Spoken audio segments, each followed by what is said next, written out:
Assalamualaikum warahmatullahi wabarakatuh. Good evening, everyone. We are from Group 2. We are going to present about our material, non-legal entity business and legal entity business. Before our presentation is start, we are going to introduce ourselves first. So my name is Bintang Askalafis and my NPM is 22110140. Hello, I am Dinda Putri Medina with my last 3 digit of NPM is 126. My name is Jerry Columwell. My last 3 digit of NPM is 064. Hello, I'm Kesha Justina Siagian, and the last digit of my NPM is 024. Hello everyone, my name is Kinantira Numfalina and my last 3 digits of NPM is 062. Hello everyone, my name is Resanda Seva Prasetyo with the last 3 digit of my NPM is 115. Hello everyone, my name is Sonia Malinda Siagian with last 3 digit of NPM is 018.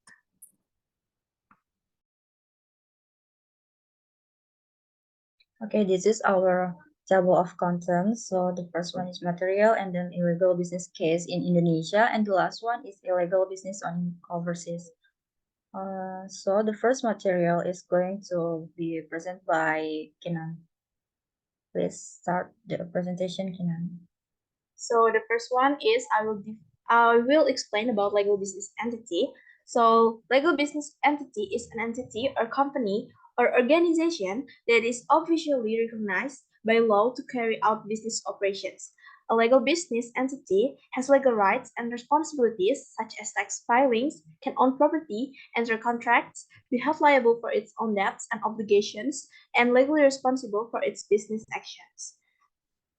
Furthermore, these legal entities provide legal protection to its owner and allow the business to have a separate legal identity from their owners or members, so can give a greater protection for strictly personal assets from lawsuit and regulatory penalties.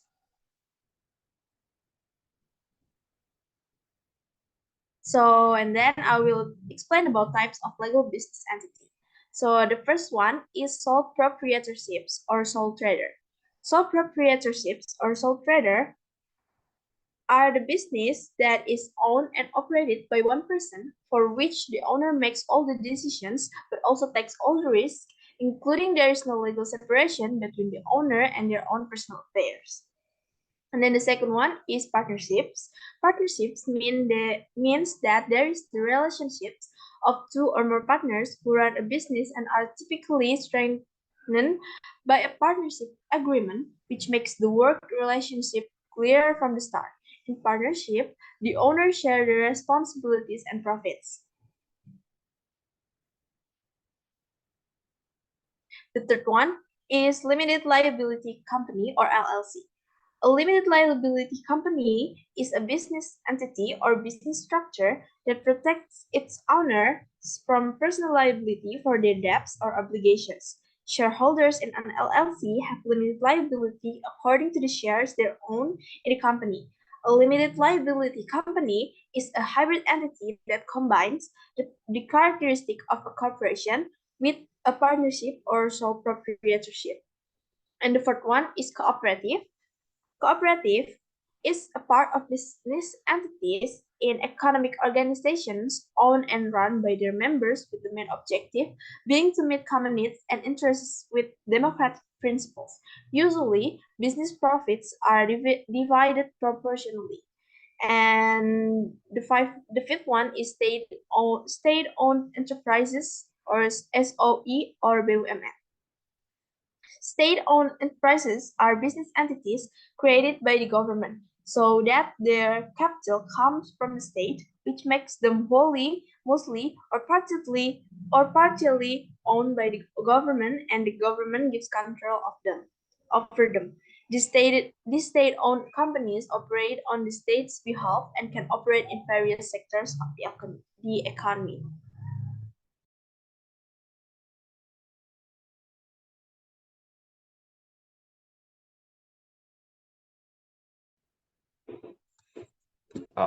legal requirement. Legal requirement consists of first tax number.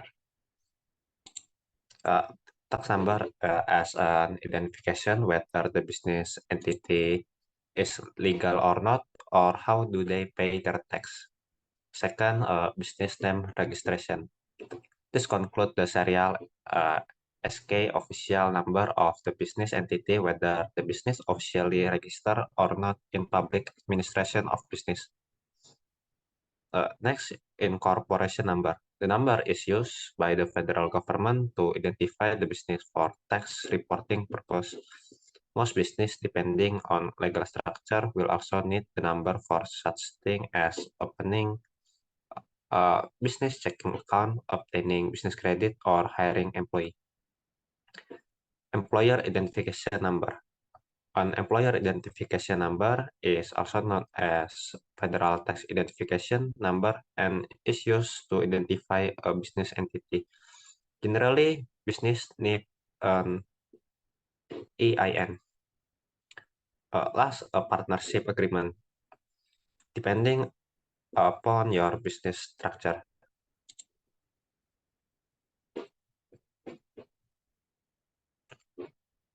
Next.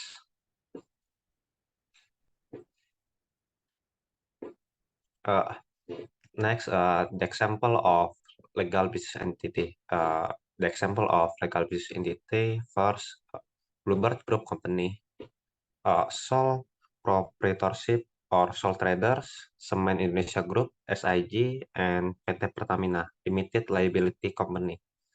For the example of non-legal business entity, first, illegal investment money game like Eri Jatmiko, Eric Miko, or Bocacep. Second, Borobudur. Next, illegal investment trading robot like PT Teknologi Otomatis Rocket or Robot Trading Sparta, and PT Kaida Network Sukses. For illegal investment in forex money market is PT Baiban Sinergi International or BB Trade and Astro Success Club Trading. And for illegal investment in crypto asset is Cryptoin and PT Dreamboat Capital Indonesia.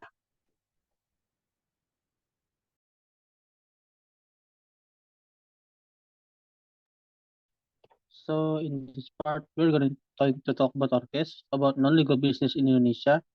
PT Cakrabuana Success Indonesia that committed fraud investment to the public. Next slide, please.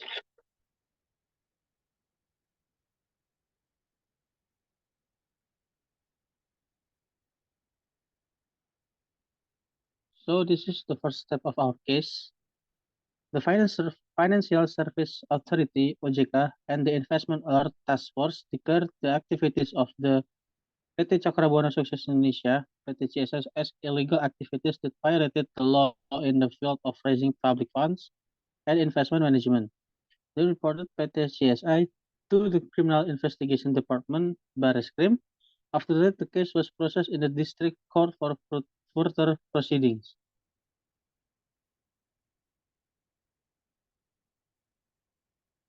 The chronology of the case: PT Cakrabuana Indonesia and its directors committed investment fraud against residents of Cirebon. The company was considered illegal as it collected investment funds illegally without obtaining guarantees from authorized institutions. PT Cakrabuana Indonesia also falsified a letter from the National Sharia Council of the Indonesian Ulama Council (DSN-MUI), which used to certify PT CSI as a Sharia-compliant company to attract specific customers to invest in their company. PT CSI has been reported by the Financial Service Authority and Investment Alert Task Force to the Criminal Investigation Department for alleged criminal acts of raising funds based on Sharia principle without a business license as stipulated in Article 59 of Law 21/2008 concerning Sharia banking.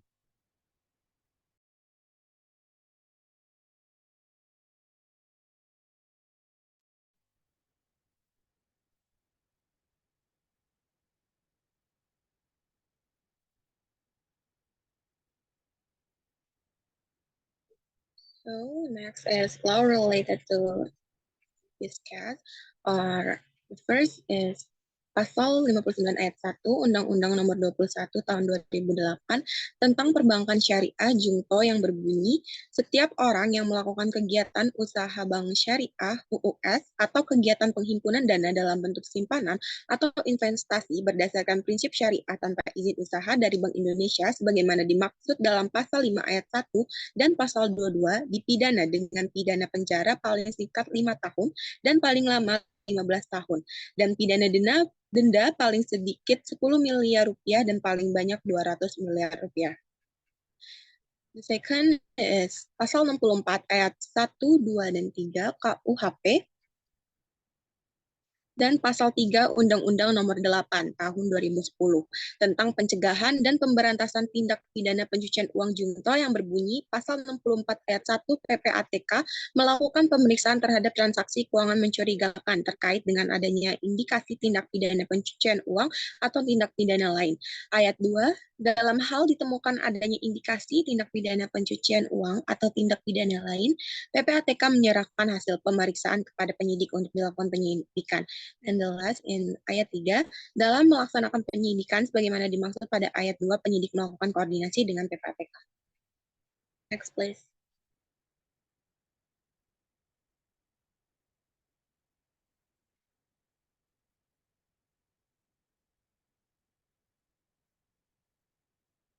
The final verdict of this case is Imam Santoso and Muhammad Yahya, who are the leaders of PT CSI, were verdicted on August 3, 2017 at the Pengadilan Negeri Sumber, Kabupaten Cirebon.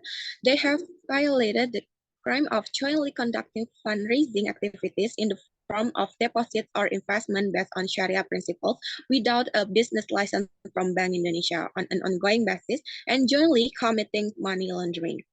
They verdicted for 7 years in prison each and a penalty of 12 billion rupiah in lieu of 5 months imprisonment. They were charged with Pasal 59 ayat 1 Undang-Undang Nomor 21 Tahun 2008 tentang Perbankan Syariah Jungto, Pasal 55 ayat 1 ke 1 Jungto, Pasal 64 ayat 1 KUHP serta Pasal 3 Undang-Undang Nomor 8 Tahun 2010 tentang pencegahan dan pemberantasan tindak pidana pencucian uang jungto Pasal 55 ayat 1 ke 1 Pasal 65 ayat 1 KUHP. While for the victims or clients of PT CSI, their rights have not been realized.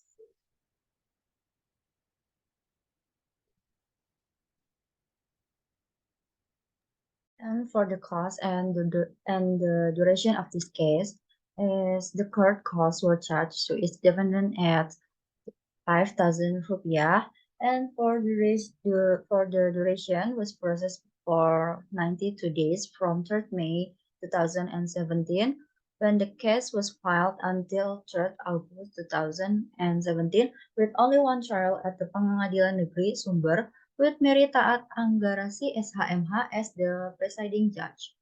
As you guys can see on the next slide, each defendant dibebani membayar biaya perkara masing-masing sebesar Rp5.000. This is from putusanmahkamah.co.id, and this is the schedule of the trial court. As you guys can see on the next slide, please.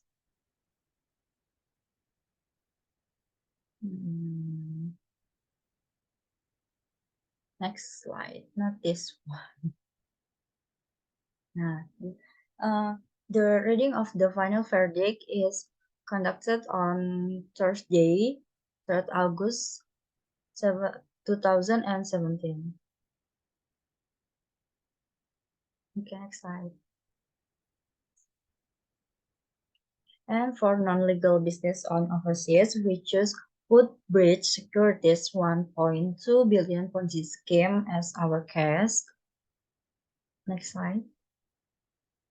And the chronology is the Securities and Exchange Commission (SEC) in United States filed an emergency action in December 2017, charging the Woodbridge Group, a real estate investment firm, for operating the 1.2 billion Ponzi scheme that defrauded 8,400 retail investors across the country. Woodbridge was supposed to pay investor a 10% annual return by investing in developers who kept luxury real estate. But the SEC said the money went instead to a constellation of related companies and was used to pay off other investors. And on 28th January 2019, Woodbridge and its 281 related companies ordered by the U.S. District Court for the Southern District of Florida to pay millions in disgorgement. And on 7 August 2019, Robert, the former CEO, pled guilty and was admitted in Miami Federal Court.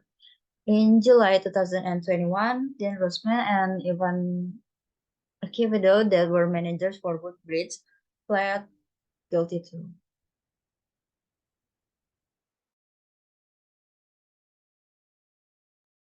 Next is the law basis if we relate it to Indonesian law. First is pasal 28 ayat 1 Undang-Undang ITE, yaitu setiap orang dengan sengaja dan tanpa hak menyebarkan berita bohong dan menyesatkan yang mengakibatkan kerugian konsumen dalam transaksi elektronik dipidana penjara paling lama 6 tahun dan atau denda paling banyak 1 miliar rupiah. And second is pasal 374 KUHP yang berbunyi penggelapan yang dilakukan oleh orang yang penguasaannya terhadap barang disebabkan karena ada hubungan kerja atau karena pencarian atau karena mendapat upah untuk itu diancam dengan pidana penjara paling lama 5 tahun. Next slide. And third is pasal 378 KUHP menyatakan bahwa barang siapa dengan maksud untuk menguntungkan diri sendiri atau orang lain secara melawan hak, mempergunakan nama palsu atau sifat palsu, ataupun mempergunakan tipu muslihat atau susunan kata-kata bohong, menggerakkan orang lain untuk menyerahkan suatu benda, atau mengadakan suatu perjanjian hutang, atau meniadakan suatu piutang karena salah telah melakukan penipuan, dihukum dengan hukum penjara selama-lamanya 4 tahun. And the fourth is pasal 46 ayat 1 Undang-Undang Nomor 10 Tahun 1998 tentang bank, menyatakan bahwa barang siapa menghimpun dana dari masyarakat dalam bentuk simpanan tanpa izin usaha dari pimpinan Bank Indonesia, sebagaimana dimaksud dalam pasal 16, diancam dengan pidana penjara sekurang-kurangnya 5 tahun dan paling lama 15 tahun, serta denda sekurang-kurangnya 10 miliar rupiah dan paling banyak 20 miliar rupiah.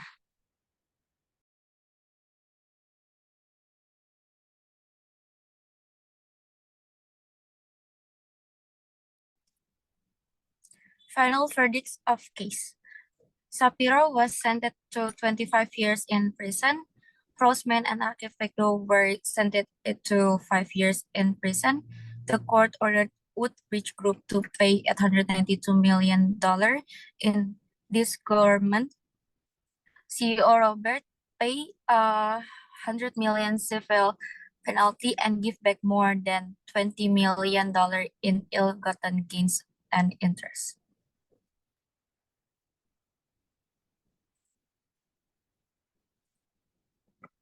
Case cost from SEC party and duration of the case. SEC of a party of U.S. government doesn't have to pay the court fee, but they require to pay the filing fee and the expert's fee. The filing fee is $350 and the expert's fee is estimation is $48,000. So the total fee is $48,350 and attorneys have been paid monthly besides the case. And the duration for the case resolution is 19 months from December 2019 to July 2021.